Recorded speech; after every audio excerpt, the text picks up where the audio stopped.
Rebuttal round के लिए आ जाइए प्रदीप भंडारी जी और मानव जायसवाल जी। और मैं भी अब जनता के बीच जाती हूँ। तीनों ही हिस्से से एक एक सवाल लेंगे। इस हिस्से से सफेद वाले से शुरू करते हैं। कोई जो कुछ पूछना चाहे, आइए आइए मैम आइए। सर मेरा सवाल आप दोनों से है। आपने जब स्टार्ट किया था बोलना, तब आपने जो तीसरा पॉइंट ये बोला था कि 30% मुस्लिम वोटर्स हैं और 70% हिंदू वोटर्स हैं। सर जब 2014 में भाजपा आई थी तब इस संकल्प के साथ आई थी कि वो देश में बदलाव करेगी। 2019 में जनता का वो जो विश्वास है वो टूटा, थोड़ा डगमगाया। पर 2024 में बात ये होने लगी है जनता के बीच में कि भाजपा के सब बेकार है पर भाजपा सबसे कम बेकार है। सर ये जो धारणा है, इससे आप बंगाल में इलेक्शंस कैसे जीत सकते हैं? और जब इतना जो है हर चीज़ को रिलीजियस एंगल देने की कोशिश की जाती है, अगर तृणमूल कांग्रेस जो है रिलीजियस एंगल दे रही है तो क्यों भाजपा भी उसी एंगल से जा रही है? आप सबकी पार्टी बनिए ना, आप सिर्फ हिंदुओं की पार्टी क्यों बन रहे हैं? और तृणमूल कांग्रेस से भी सर मैम मेरा सवाल है, मैम सर मेरा सवाल आपसे ये है कि एक्सिस बैंक का अभी sorry not axis bank but the survey, उन्होंने बोला कि 70% लोग जो है बोलना ही नहीं चाहते कि उन्होंने किसको वोट दिया। वो उनके हक है, वो नहीं बोलना चाहे या बोलना चाहे वो उनकी मर्जी है। पर सर क्या ऐसा डर है उनके अंदर कि वो ये बताना ही नहीं चाहते कि उन्होंने किसको वोट दिया? क्या इतने सालों में इतना बड़ा डर बना दिया आपने जनता के अंदर कि वो यही नहीं बता पा रहे हैं खुल के? अच्छा, बहुत दोनों से बड़े अच्छे सवाल पूछे। एक्सिस माई इंडिया के सर्वे की बात करें थी, आगे आइए। मेरा सर से सवाल है कि चुनाव आयोग तो निष्पक्ष है, तो इतना इल्जाम क्यों लगाया जा रहा है? ममता बनर्जी क्यों इतना इल्जाम लगा रही है और इतना निष्पक्षता से काम भी कर रहा है चुनाव आयोग? ठीक है, एक सर्वे यहाँ कर लेते हैं। जब स्टूडेंट्स यहाँ बैठे, आप में से कितने लोगों को लगता है कि चुनाव आयोग निष्पक्ष तरीके से चुनाव आयोग अपना काम कर रहा है? हाथ उठाइए, कितने लोग हैं? ठीक है, एक दूसरा हिस्सा इधर भी है जो ये नहीं मानता है। अब नीले गमछे से कौन सवाल पूछेगा? आप आइए मैम। आपने बात की कि हिंदू के वोट मिलेंगे, तो अयोध्या में क्यों हार गए आप लोग अगर हिंदुओं के वोट मिलते हैं आपको तो? और बात ये भी है कि ममता बनर्जी 3 बार से जीत रही है। अगर वो इस बार भी जीत जाती हैं तो आप क्या कहेंगे कि जनता का फैसला है कि ममता बनर्जी कुछ तिरंगा लगाया है? भाई आज के सवालों के लिए ताली बजा दीजिए, मैं बहुत इम्प्रेस्ड हूँ। Very good questions, very good questions. जो एक्सिस माई इंडिया पर उसका सवाल था और जो इस बच्चे का सवाल था, आपका एक सेकंड घड़ी, हाँ, निजी समय बोलो, मैंने इतना ही सीखा है। आपका 1 मिनट का समय शुरू होता है। आप पहले तो मैं भाई साहब को बोलना चाहता हूं, देखिए आप जब बोले निष्पक्ष है, तो जब 31 लाख लोगों का नाम काटा जा रहा है और उनको वोट देने का अधिकार छीना जा रहा है, और आपको पता होना चाहिए जब ग्रामीण इलाके में जो वोट होता है जनता को जानना चाहिए सिर्फ वोट की बात नहीं है, उनके परिवार की जमीन संपत्ति, उनको जो बेनिफिट्स मिलना है उसकी भी शंका शुरू हो जाती है, इसलिए निष्पक्ष नहीं है। दूसरी बात, जहां मेरी बहन ने हमको बोला कि 70% वगैरह वगैरह, देखिए 70% बोल नहीं रहे हैं लेकिन 93% वोट दे रहे हैं। कोई अपना वोट बताता नहीं है मैं किसको देना हो किसको नहीं दे रहा। ये पूरे भारत में ये प्रचलन है, दिल्ली में भी लोग नहीं बोलते जब तक कि वो कार्यकर्ता ना हो। ये समझिए, जिन्होंने बताया नहीं वो अपनी नाकामियों में नाकामियां का ठोपरा छोड़ रहे हैं। बंगाल को बदनाम करने की साजिश है। और जहां तक मैं बात कर रहा हूं, आपने बहुत अच्छी बात बोली कि मुसलमान और हिंदू, ये इनका नारा है, सबका साथ सबका विकास, लेकिन किसी पे ना विश्वास, ये किसी के नहीं है। और जहां मेरी बहन ने जो बोला ममता बनर्जी जीतेगी, पुरजोर तरीके से जीतेगी, जबरदस्त जीतेगी। समय समाप्त हो गया। बहुत अच्छा रिबटल राउंड में। चलिए आपका 1 मिनट का रिबटल राउंड में कि आप जो उस बच्ची का सवाल था और इस बच्ची का, उस पर भी जवाब दीजिएगा। देखिए, पहले तो आप फैक्चुअली गलत है, क्योंकि 2019 में बीजेपी कमजोर नहीं हुई थी, बीजेपी को 300 से ज्यादा सीट मिली थी। आज की तारीख में 17 स्टेट्स में भारतीय जनता पार्टी और एनडीए की सरकार है, जो पोस्ट इंडिपेंडेंट हिस्ट्री के अंदर सबसे ज्यादा जनता के समर्थन के साथ बनी हुई है।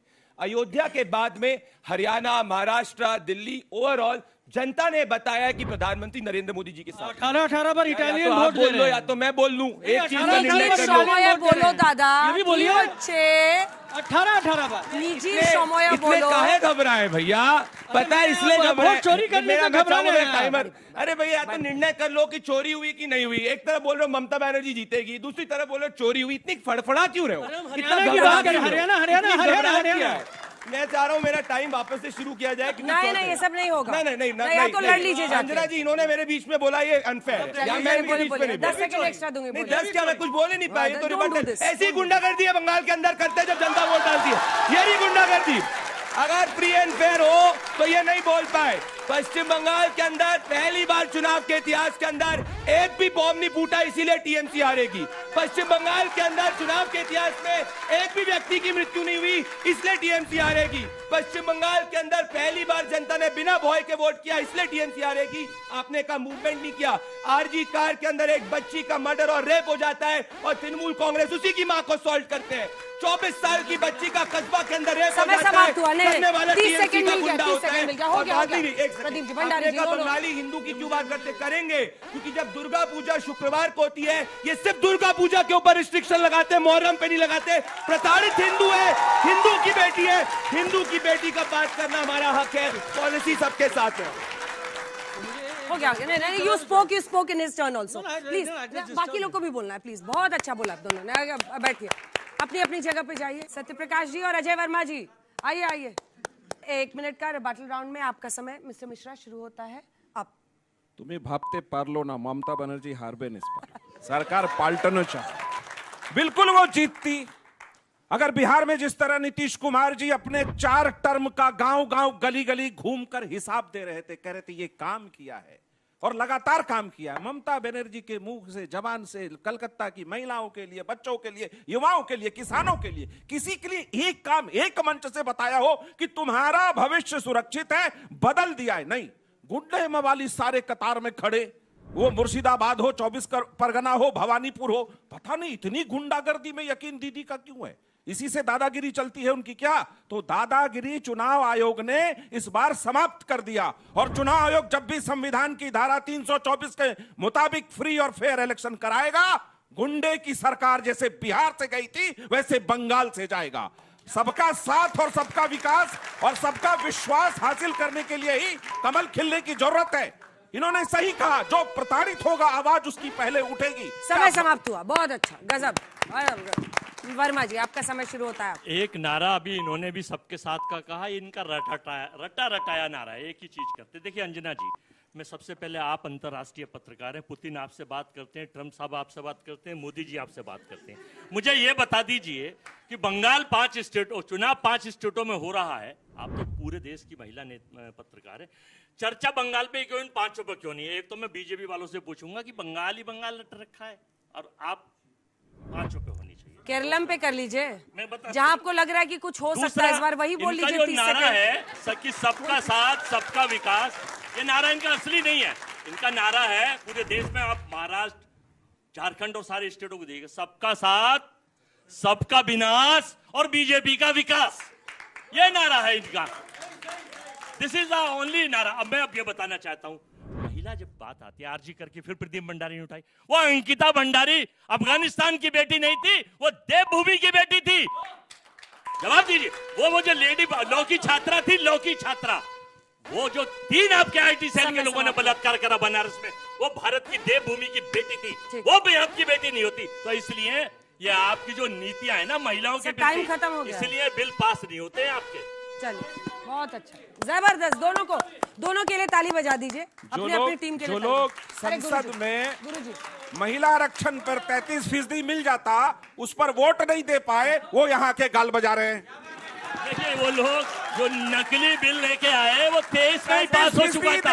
आपको किसने कहा कि 12% कम हो गया है? जज का सवाल है, जज का सवाल। जज पे कफन तक भी ना छोड़े, दुनिया उन्हीं लोगों को उड़ाती है। ओहो, शायरी में अगर वोट मिलने होते, शायरी में अगर वोट मिलने होते तो कांग्रेस की आज सरकार बंगाल में बन रही होती। चलिए,